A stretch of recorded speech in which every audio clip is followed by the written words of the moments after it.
कवन कसूर की हो भारी, तू भूल गयो सुधिया हमारी। कवन कसूर की हो भारी, तू भूल गयो सुधिया हमारी। 12 बरसी हम जनकपुर में रहेली, 12 बरसी हम जनकपुर में रहेली।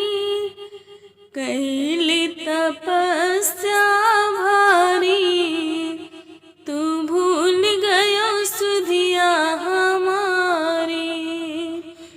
कवन कसूर की हो भारी, तू भूल गयो सुधिया हमारी।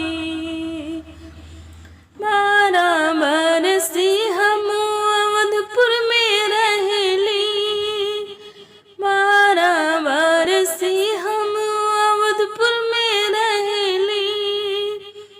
छोड़ दी हो बाप महातारी, तू भूल गयो सुधिया हमारी।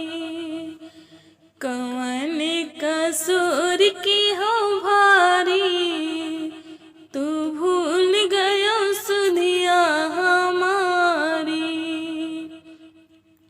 14 बरसी हम जंगल में रहेली, 14 बरसी हम जंगल में रहेली। सही के कठिन दुख भारी, तू भूल गयो सुधिया हमारी।